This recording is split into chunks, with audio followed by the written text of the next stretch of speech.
Hey there guys, how are you? So it's 4 in the morning. I was scrolling through Instagram and this Star Wars fan page, or I guess this person claims to be a Star Wars fan, made this exact tier list, and I saw The Rise of Skywalker was located at the S rank tier, and that kind of triggered me. So I just had to make my own list because obviously that is completely wrong and horseshit. I'm just kidding. You're allowed to have your own opinions. Rank these movies as you please. But so of course I wanted to make my own list with, a quick little explanation on why each movie deserves, this certain rank. And yeah, it's gonna be a quick video. Alright, let's do this. Okay, let's start off in the correct timeline, right? Okay, so of course this list doesn't include the Clone Wars, the Star Wars Rebels, and the TV shows and all that. Okay, so let's start off with Episode One. Darth Maul was pretty cool. I like Liam Neeson as Qui Gon, and just rewatching the movie, I truly adore Qui Gon more and more. But unfortunately, we all know the big problem with the prequels. The dialogue was some of the worst. The line delivery was robotic, it was static, it was so stagnant and boring, and it's kind of just forced and way too planned out, and it just doesn't feel natural. But the premise of the story isn't quite interesting as well. I mean, we have these Senate meetings and whatnot. The Jedi is just sitting around doing absolutely nothing, and of course, we get that cool lightsaber fight with Darth Maul and Qui Gon and Obi Wan, and Ewan McGregor is of course the standout since Episode One, and Jake Lloyd, he was awful, god awful, and it's not a B. I don't really like this film. I just rewatched it quite recently. I was kind of bored at some parts, so I'm going to leave it at C. It's not quite D. All right, so let's move on to episode 2. Where are you? Episode 2. Oh, there you are. This is quite possibly the worst Star Wars movie. I'm sure most of you can agree with me. Somehow, the dialogue and the line delivery are worse than episode 1. I mean, despite all the feedback and backlash, it got worse. It truly was awful. The premise of the story was bland. Nothing of interest was going on. Yeah, sure, we had the relationship between Anakin and Padme growing ever so stronger with the absolute cringe dialogue. There truly is nothing redeeming about episode 2. So yeah, it deserves to be in the bottom of the barrel. So a D rank for sure. All right, episode 3. Okay, now we're getting to the good one. Episode 3, it's difficult for me because at times when I rewatch this film, it could be my favorite Star Wars story, right? It's not my favorite Star Wars movie, but in terms of the story, it is excellent. I mean, just thinking about this movie gives me goosebumps, especially the scene with Anakin and Palpatine, having that conversation about Darth Plagueis.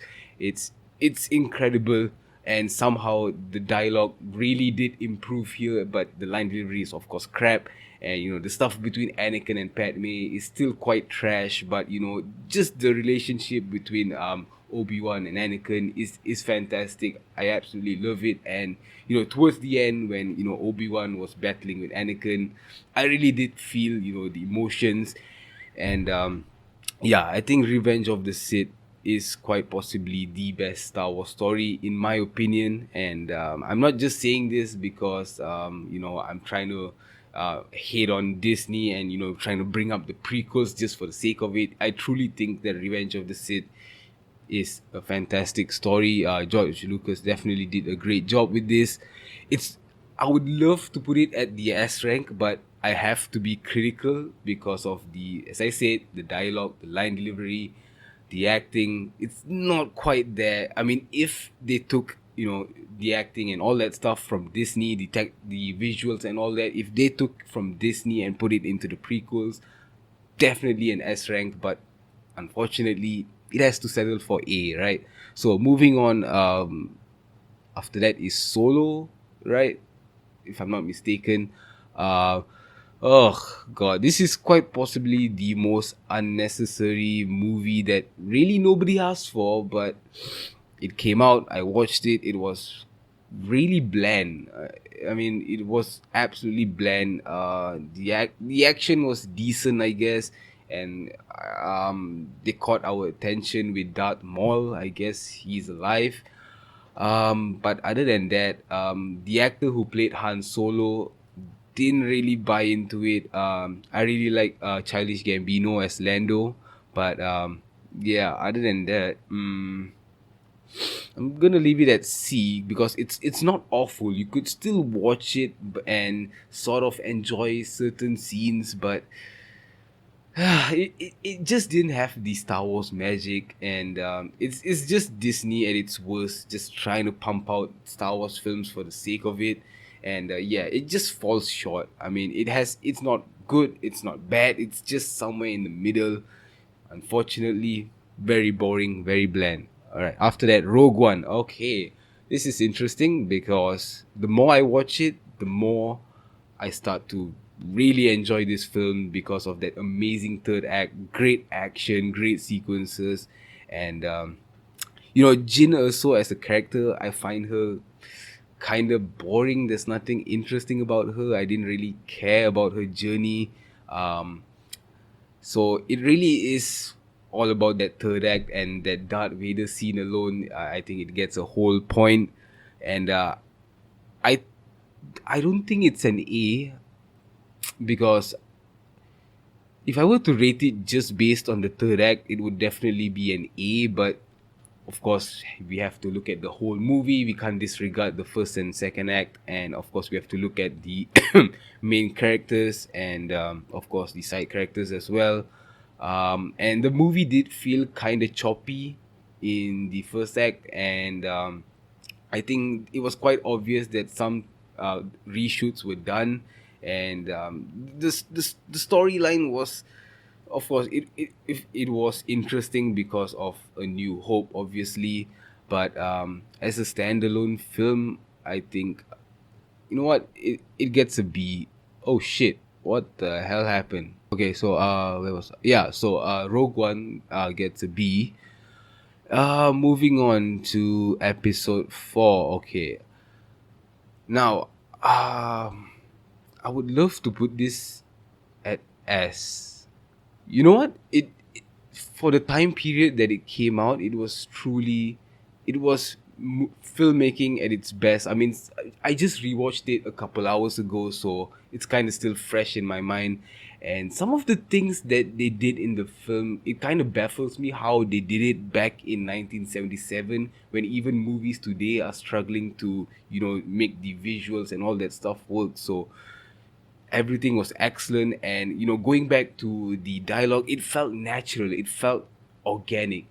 I mean, the characters clicked, everything just worked perfectly. I mean, the story was interesting, Luke was amazing, everyone was great. I mean, I really don't have much complaints other than maybe the lightsaber fight between Obi-Wan and Darth Vader could have been better, but you know what, for what the movie was, for it is the foundation that started this entire franchise, and it's amazing. And I'm pretty sure George Lucas had no idea how the movie was going to go when he made the film, and I love that he actually put in all his effort into making this film.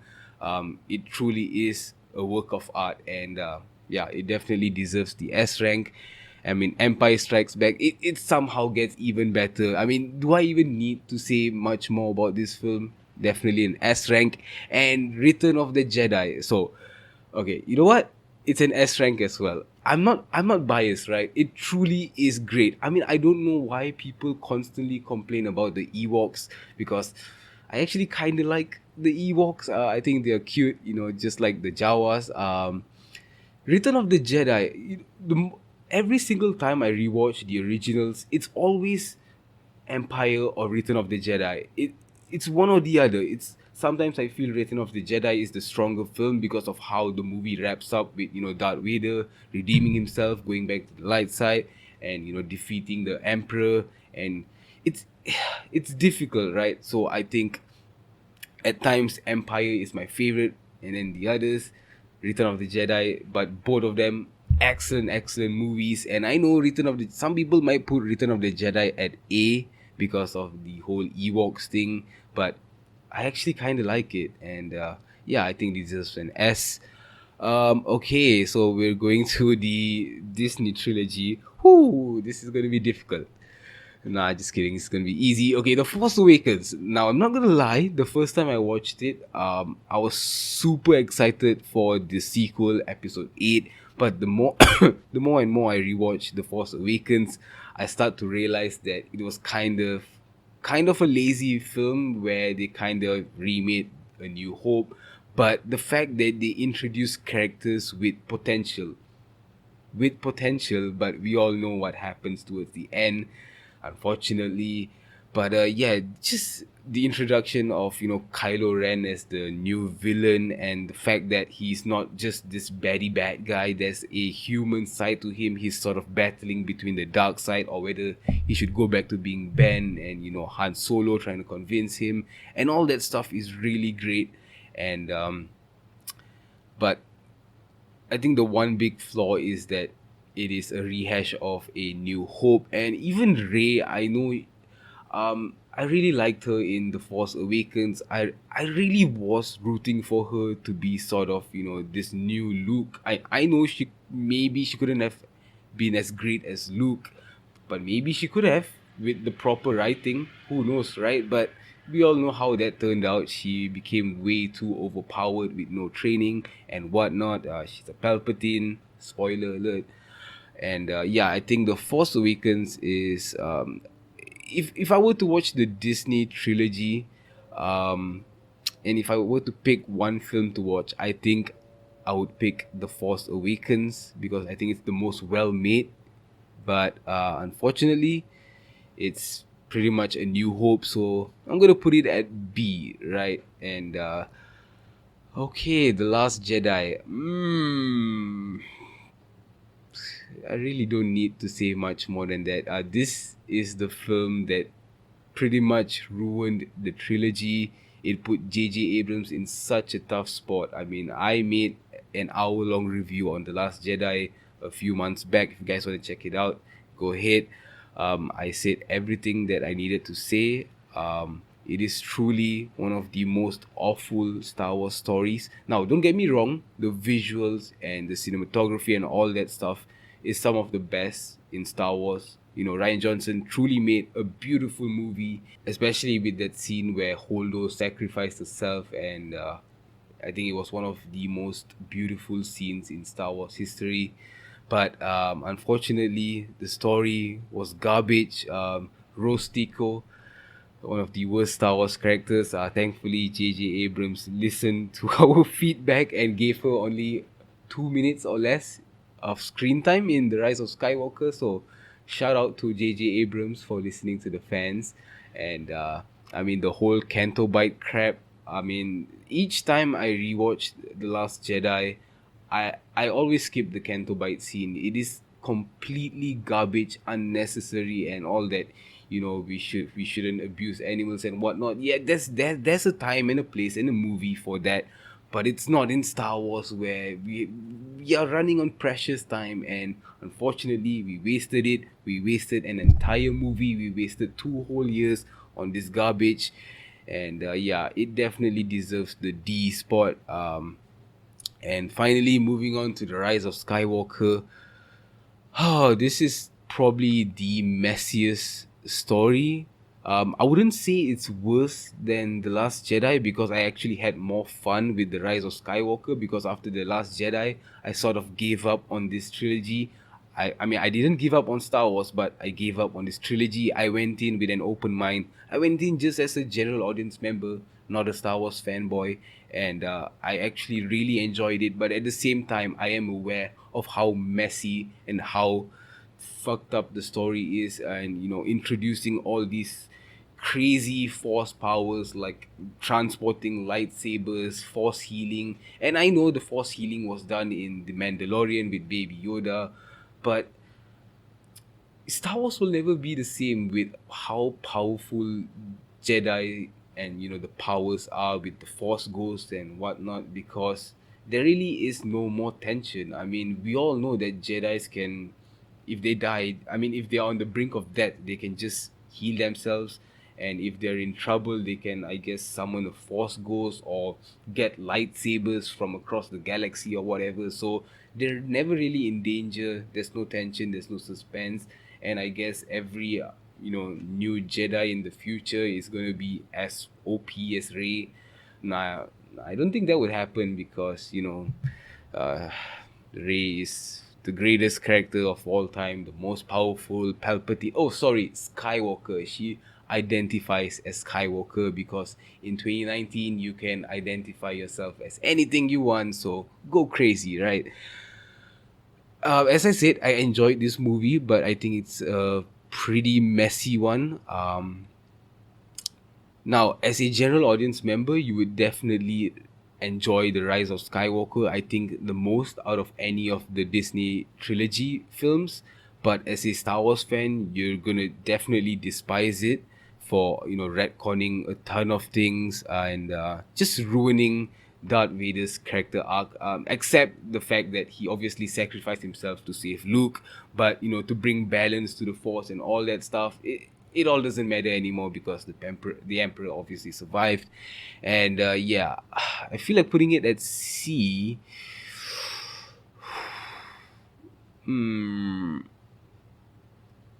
Yeah, I think it's a C, because I think overall The Force Awakens and Rogue One is a better story. So I'm gonna leave it at C, because in some aspects The Rise of Skywalker is awful, and then in the others, in terms of the action, the visuals and whatnot, and the quick paced movement of the film, I think it's enjoyable. So yeah, that's pretty much it for my list. I mean, if you notice the S rank, it might be a little biased, but you can argue with me on why maybe any one of these films can, go down, or maybe why any one of these films can go up. So, yeah, that's about it. Thank you for watching, and yeah, I'll see you guys in the next one. Ciao.